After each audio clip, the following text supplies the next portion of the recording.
Лимонады, груша, тархун, мандарин, хайва и другие вкусы, водка, чача, квас и, конечно же, знаменитое сухумское пиво. Вся эта продукция производится на Сухумском пивоваренном заводе.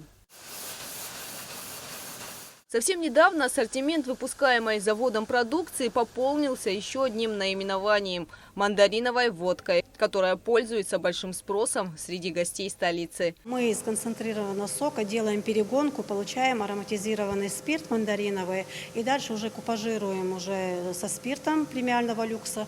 У нас получается такая с приятным ароматом мандариновая водка. Вся продукция проходит контроль на качество. Сотрудники завода внимательно следят за этим и проверяют каждую бутылку. Одновременно работают 6 цехов по производству алкогольных и безалкогольных напитков.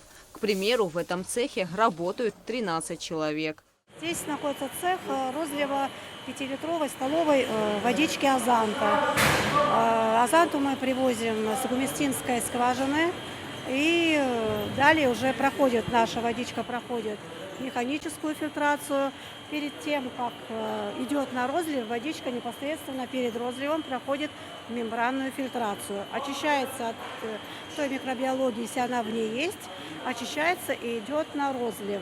Пока что в этом цехе разливают только воду в 5-литровых бутылках. Однако в планах разливать здесь алкогольные и безалкогольные напитки. В течение месяца у нас планируется также, мы привезли оборудование, универсальную линию ПЭТ-розлива.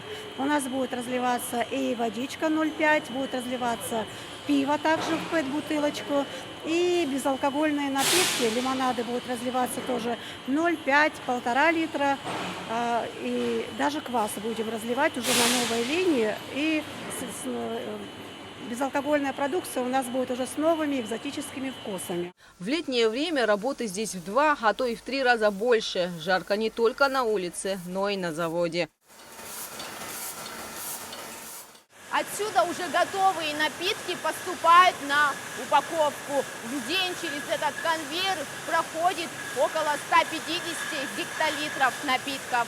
В начале сезона цены на продукцию изменились. Связано это, по словам сотрудников, с тем, что поменялась логистика. На пиво, на солод, именно один из самых ингредиентов важных пивоварения, солод, поднялась цена на 200%, а хмель на 100%, а вот ингредиенты на безалкогольную продукцию на 80-90% поднялись цены.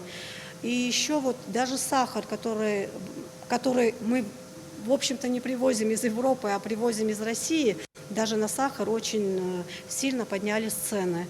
И таким образом мы не могли работать в проигрыше, и пришлось нам добавлять цены на всю продукцию. Сколько примерно поднялись? Знаете, от 10 до 20% у нас поднялись цены. Продукция Сухумского пивоваренного завода пользуется большим спросом не только среди жителей и гостей республики. Уже 2 месяца как безалкогольные напитки представлены в Курске, Краснодарском крае, а в ближайшее время планируется поставлять продукцию и в Москву. Гугуца Вардания, Алексей Гухава, Абхазское телевидение.